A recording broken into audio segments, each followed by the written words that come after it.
Obek Kanokre. Susu Sang Pine, be a one ton and be a man in quite baby. Mommy, you basically see about Kotoso. People sending me sick from Lemonade Finance while Brian did the shit and let me £2. Lemonade Finance. Say they're sending money back home from UK, Canada, and now US. I accepted a instant charges.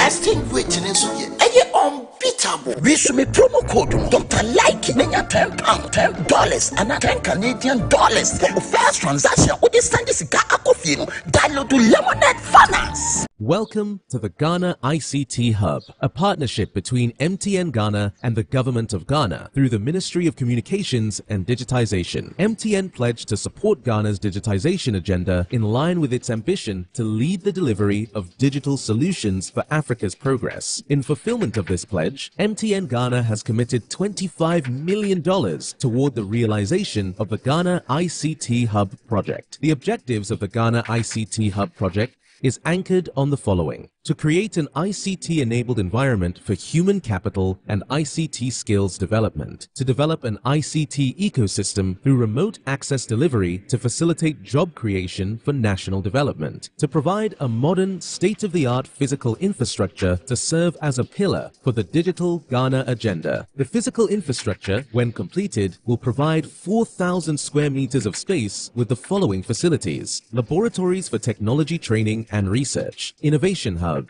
co-working spaces for tech innovation startups, Tier 3 data center, conferencing facilities, offices and meeting rooms, commercial lettable spaces, gaming area, restaurant, ancillary facilities. The technology laboratories will be fitted with the next generation ICT equipment and applications to provide the youth of Ghana with practical training in Industry 4.0 technologies such as artificial intelligence, AI, machine learning, cloud computing, 3D printing, robotics, Internet of Things, IoT, advanced manufacturing techniques, cybersecurity, genetic engineering. The project also seeks to establish a complete ecosystem at the hub through remote access delivery to facilitate job creation for national development. The ecosystem shall comprise of MDAs, technology companies, startups, incubators, research agencies, leading universities globally, foundations worldwide, to create a community. 1. The ecosystem community shall bridge the divide between academia and industry and provide solutions to challenges in the key sectors of health, agriculture, and educational sectors of the economy. 2. It shall also run an innovation program providing mentoring and networking for the youth in tech startups. 3. The ecosystem community shall establish an innovation fund to support startups, research agencies, and other entities in the ecosystem. MTN Ghana and the Ministry of Communications and Digitization are championing the Ghana digital agenda for Ghana's development. Welcome to the digital age.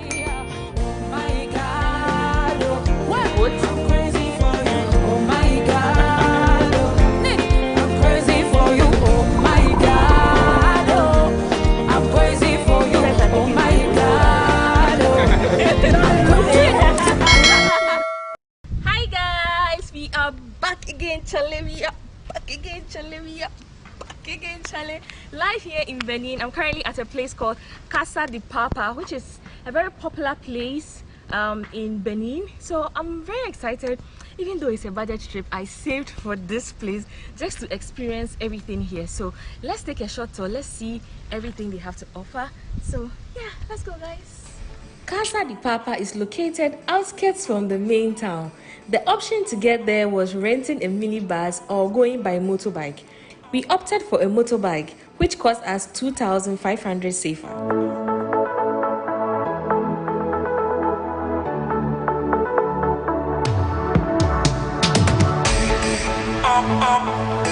So this is the lake pond, the lagoon pond, which we are about to see soon. Always alone. You will always be there. Always alone. You will always be there. Always alone.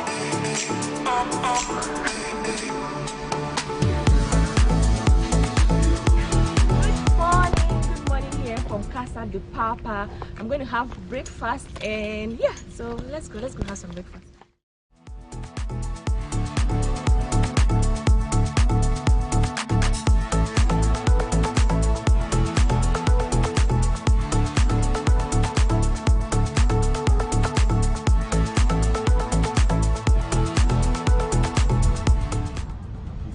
So guys, this is what I'm having for breakfast. Abigail is trying a local porridge. How does it taste like? Like rice. No, like oblayo. Oblayo is made of maize, right? It's made of maize. Yeah. Yes. So I think it's smaller. It's smaller. Yeah, you can see. So this is what I'm having, and yeah, you're all invited. So guys, we are just walking towards the beach after breakfast. Oh, the place is really nice. It's a very huge resort in Mahava, that kind of thing. yeah. And so the resort is close to the sea and it's also close to the river. So they have two. There's a road in between the resort, which you will soon see. So yeah, let's go to the beach.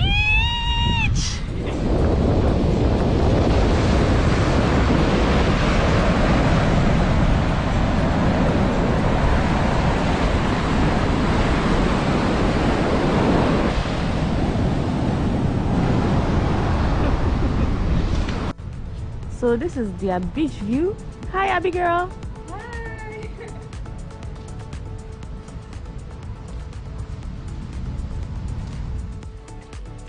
It's time for the poolside and the kayak experience. So let's go, guys.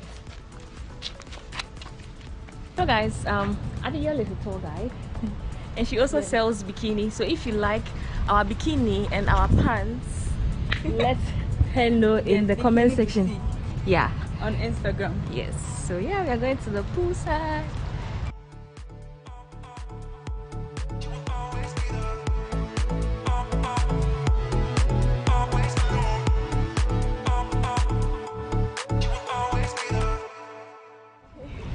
We are ready to swim. Oh my goodness. Feels good, right? It feels so good.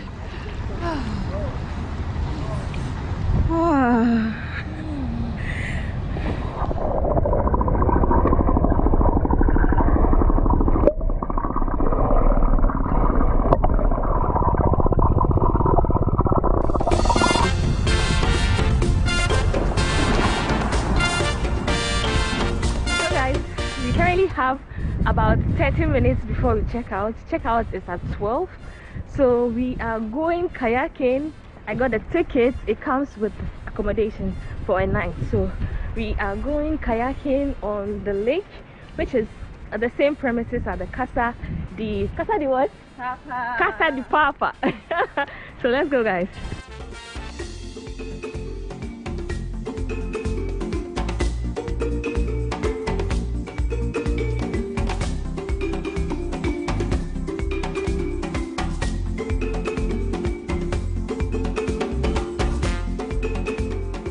We are going kayaking. So they have the 2-in-1, they have the 4-in-1, and they have the 1-in-1. So we opted for the 2-in-1 since we both know how to kayak. Yeah, let's see. Let's see, life jacket first. Yeah. Merci. They've made me speak French this trip.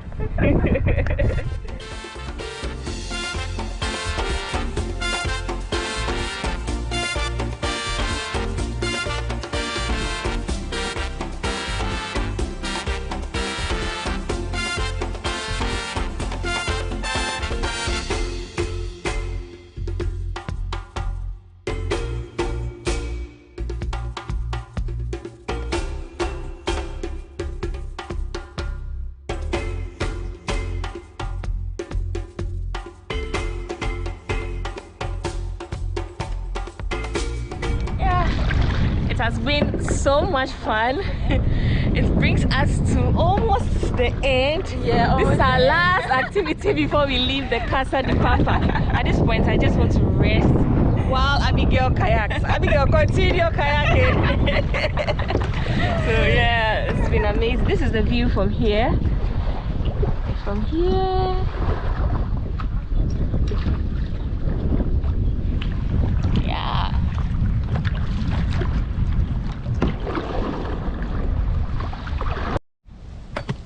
We're gonna have coconuts before we leave.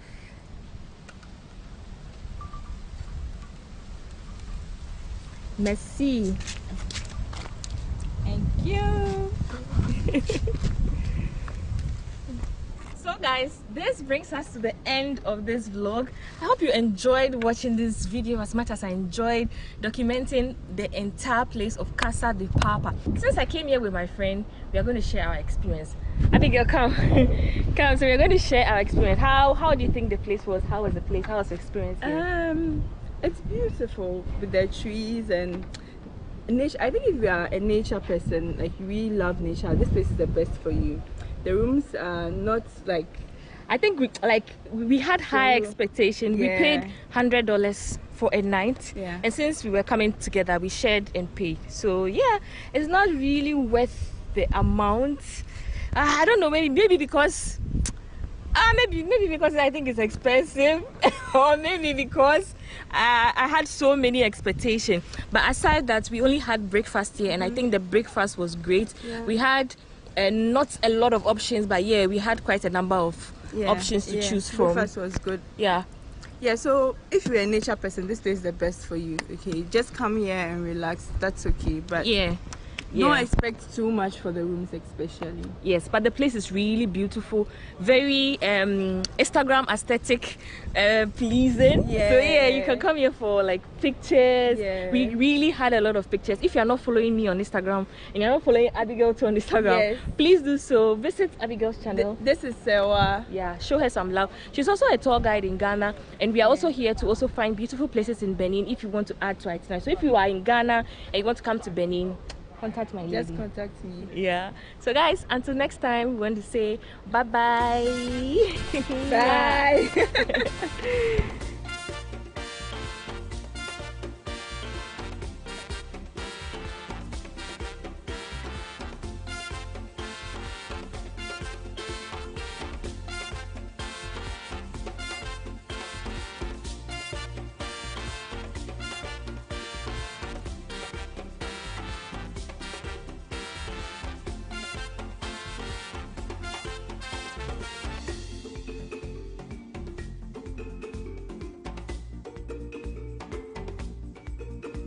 I'd like to just keep probing on this point of technology and digitalization and ask a further question which relates to geopolitics. Okay. And that is that increasingly we are seeing a stark divide between the United States and between China. Yeah.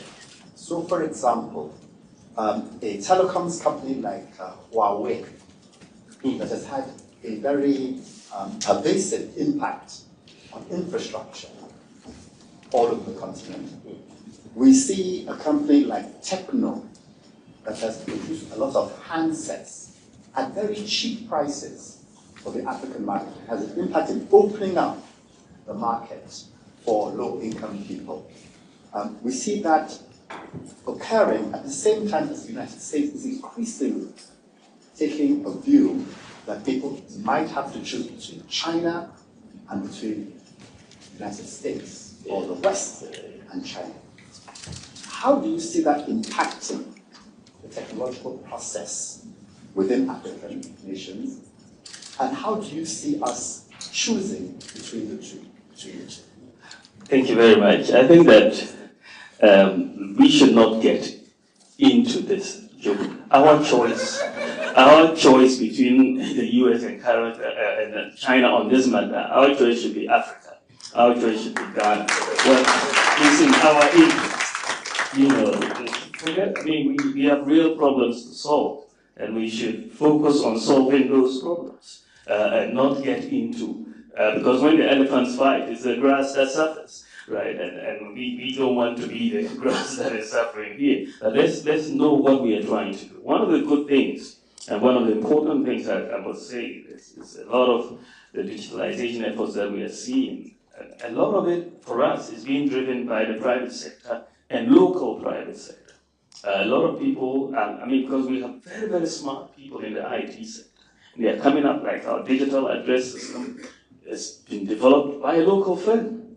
I was very pleasantly surprised because we had done an international tender trying to look for people, and we thought all the big players would come, but a local firm came in and blew out everybody from the water. And we gave them the opportunity, they did it. National ID, local firm. Mobile money, interoperability, local firm. So we are looking at growing our own tech sector and making sure that we don't want to get into this geopolitical game. They can fight, but we are going to go ahead of them if they keep fighting.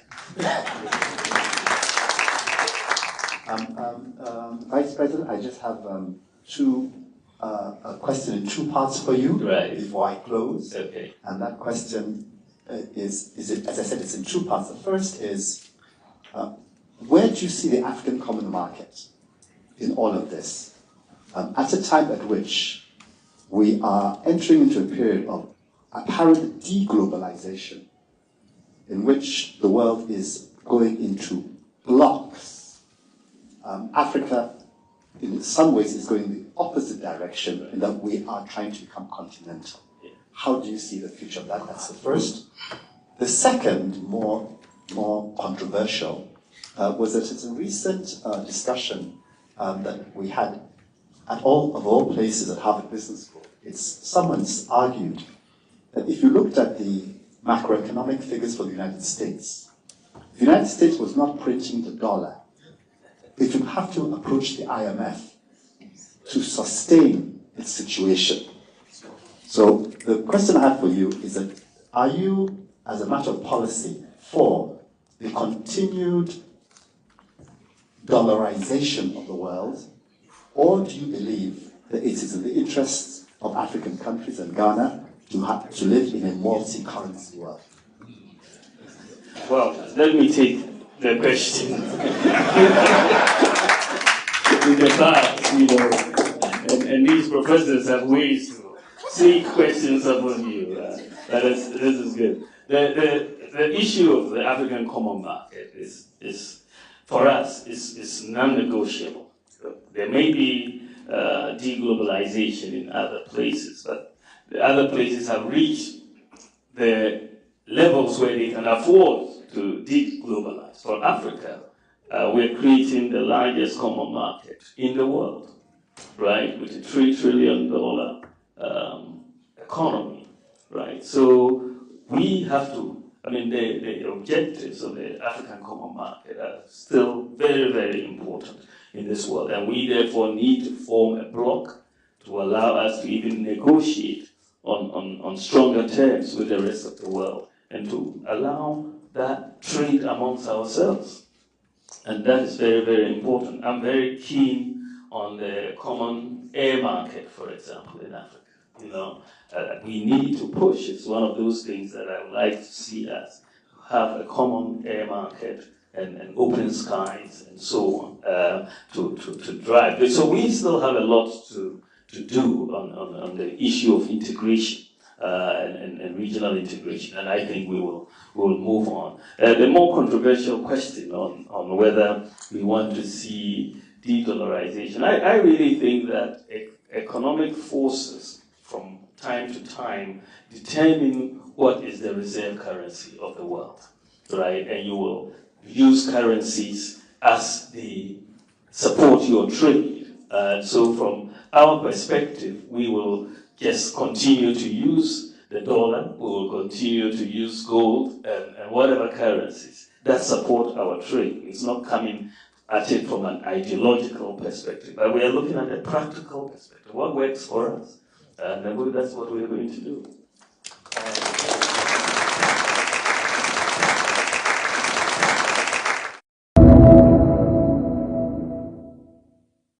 We are here because after years of research and development, intense drive and passion, Polytank's Ghana's family is proud to bring something truly special to the market.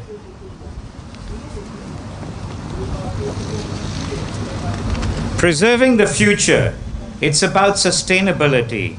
This has been our focus for the last couple of decades. Let me give you 3 reasons why we're so excited about this new tank we call the Sumo Super. Firstly, the product we're about to unveil this evening is revolutionary in its 3-layer tank technology. The tank has an inbuilt antibacterial property to help protect against algae formations and other microbes. It has UV stabilizers, which means it can withstand all weather conditions and give a longer life to water storage tanks. Secondly, the Polytank 3-layer Sumo Super has unimaginable steadiness, and we will witness this here this evening. This product is able to withstand a drop from 25 feet height without breaking or getting damaged. Let me say it's built strong to last strong.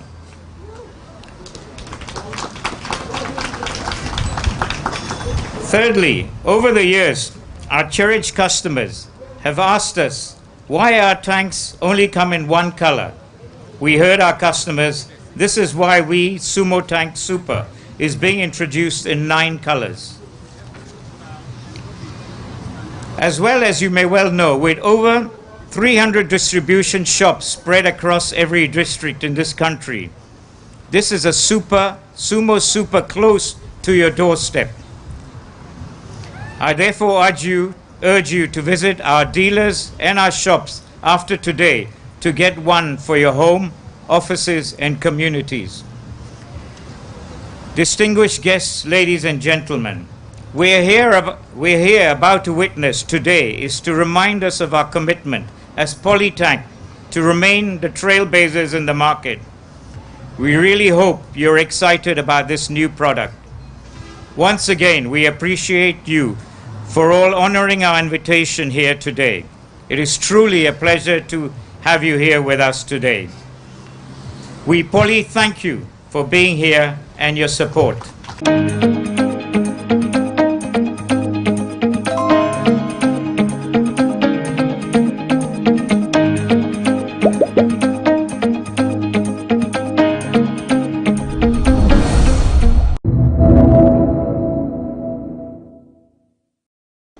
We recognize that the media and journalists can sometimes be reckless and unprofessional to the extent of publishing false and defamatory stories. Fortunately, the laws of the country provide aggrieved entities with remedies for civil actions against citizens, journalists, and media organizations. It is regrettable, therefore, that repressive actions of the Electronic Communications Act and the Criminal and Other Offences Act 1960 Act 29 are being weaponized to muzzle free speech under the Akufo-Addo regime. It may be argued that the arrest and persecutions are being in accordance with the law. It is equally true that the victims of the erstwhile criminal libel law were also dealt with in line with the law. Indeed, many of the world's intolerant and autocratic governments typically deal with decent and press offenses by exploiting the law. Hence our call for a repeal of these 2 laws.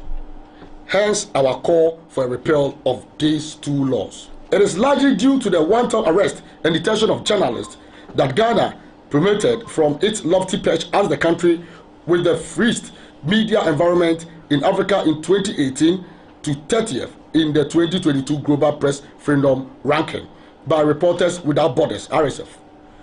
On the global stage also, Ghana dropped from 30th position in 2021 to 60th in 2022, the worst ranking in 20 years. We are also much aware that the recent detention of Noadame has been picked by the Reporters Without Borders, and that may consequently affect our ranking in the coming days before the WordPress Freedom, the International Day, is observed. The violations that have been recorded in Ghana over the past year give cause for pessimism regarding the country's performance in the next ranking. It is obvious that our press freedom environment is deteriorating, and that the abuse of the two controversial laws has contributed massively to the deterioration. It is our view, therefore, that efforts to bring a positive change should begin with a reconsideration of those laws. We also call on the government to adequately resource the National Media Commission to effectively carry out its mandate of monitoring and regulating media content in a proactive manner. This, we believe, will discourage police involvement in the media regulatory space. Finally, we commit ourselves to promoting professional standards in the media and urge all journalists and media houses to uphold the highest level of integrity and professionalism. We will not, and we shall not, hesitate to call out any journalist or media organization that indulges in flagrant violation of the professional ethics and standards. This is in view of the recognition that press freedom, and indeed all other forms of freedom, go with responsibility and duty to respect public sensibilities, human dignity, and public interest.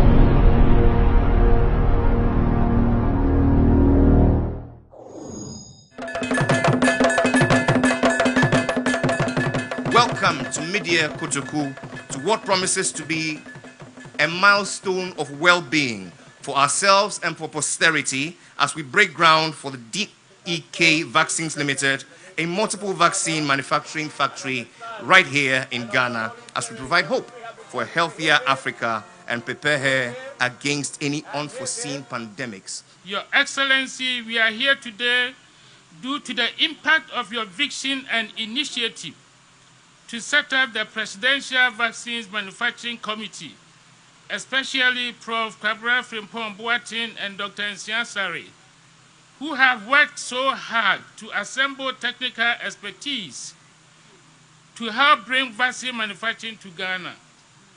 Today, DEK Vaccines is here to make your Excellency's vision a reality.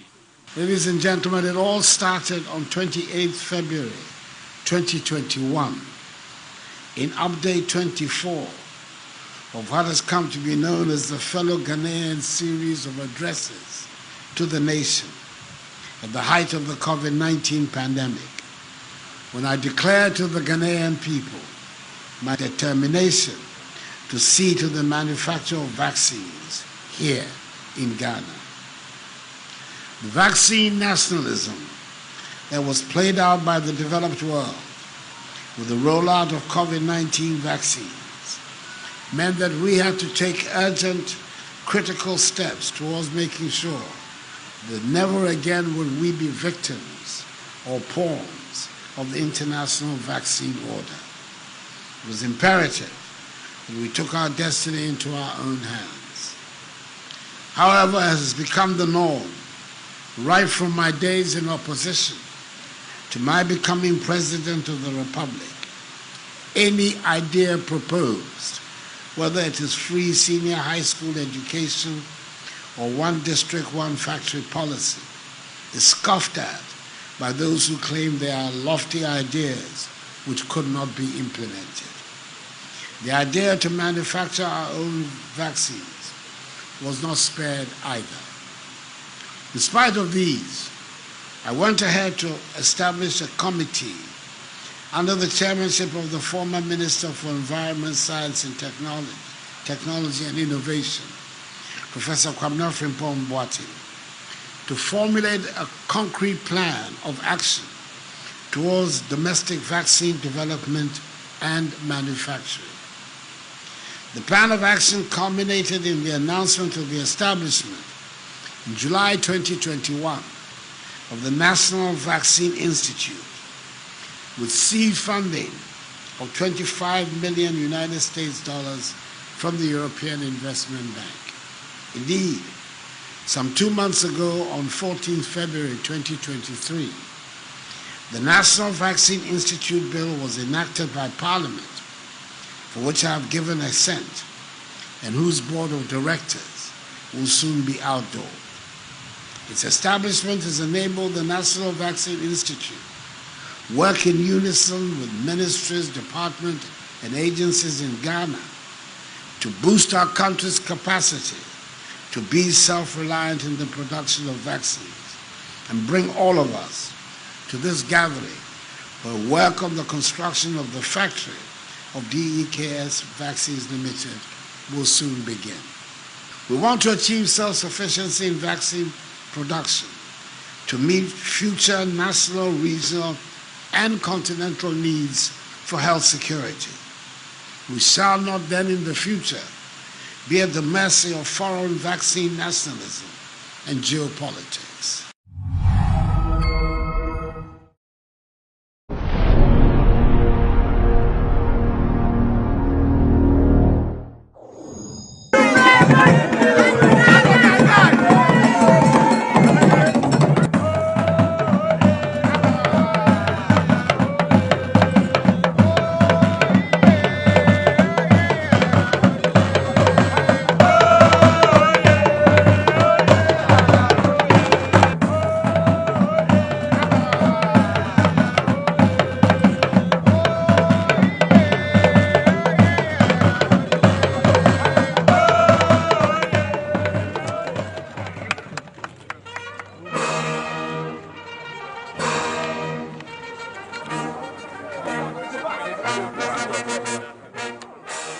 Thank Mr. President in particular and his government in general for delivering on his promise to give us this facility. And I want to say, Mr. President, again, Mr. President, for the last time, Mr. President, we thank you very much. Why do I have to mention Mr. President's name thrice? Because what we are seeing is the first of its kind in my own life history. And for that, we are eternally grateful to you, Mr. President, and your government. And I hope generations that will come after us will come and also extend their great gratitude to you even when we are long gone. We are gathered here this morning because of the vision of the President to give a facelift to our urban cities through his government's policy of urban redevelopment schemes. Historically, large tracts of lands have been allocated to state agencies for projects, of which very small portions are actually utilized, leaving large portions of such lands unused. This, perhaps, was not a problem in 1957, when we were only 6 million people. Today, with a population of over 30 million, it is important that we put our lands to optimal and judicious use. This is why the Urban Redevelopment Scheme is being implemented by the Ministry of Lands and Natural Resources in partnership with the Lands Commission and the Land Use and Spatial Planning Authority, LUSPA, to utilize such lands in a manner that will contribute to the socio-economic development of our country. This scheme is being implemented in areas such as Kumasi Sector 18, which comprises of Ridge, Danyame, and Inshiasu residential areas, Old Tamale Airport, Red Sector 1, 2, and 3 residential areas in Cape Coast, as well as the Aviation City here in Accra. The Aviation City area encompasses land adjacent Airport City and stretches from Stanbic Heights through the Driver and Vehicle Licensing Authority, DVLA, to the Ministry of Defense. Currently, the land hosts a number of installations for the Ghana Police Service, including a barracks with primary and junior high schools, mobile force quarters, rapid deployment force, national protection unit, fuel depot, and workshop. Other occupants in the area include the Band Trooping Army of the Ghana Armed Forces, the West African Examination Council, the Driver and Vehicle Licensing Authority, Ghana Airport Company Limited, and the Ghana Meteorological Agency. The Aviation City redevelopment requires that all these agencies are relocated to free up the land for redevelopment. This has led to the construction of this barracks for the Ghana Police Service through a public-private partnership to relocate the personnel of the Ghana Police Service in the Aviation City enclave to this barracks. I must at the outset thank the Ministry of Lands and Natural Resources under the leadership of its dynamic minister, Samuel A. Jinapor, Member of Parliament for Damango, and everyone involved in this project and in the Aviation City project. It is testament to government's resolve to modernizing our cities and providing decent accommodation and housing for our men and women in uniform. This facility which I'm commissioning today is the outcome of one such urban renewal program, the Aviation City Redevelopment Project at the airport enclave. It is to pave way for this redevelopment that these state-of-the-art facilities have been constructed through a public-private partnership with unique development company for our hard-working men and women of the Ghana Police Service.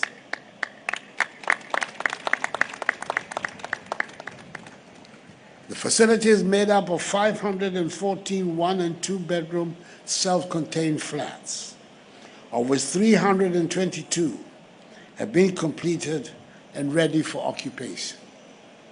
These units are fitted with modern facilities and will serve as comfortable homes and afford a conducive working environment for police officers and their families.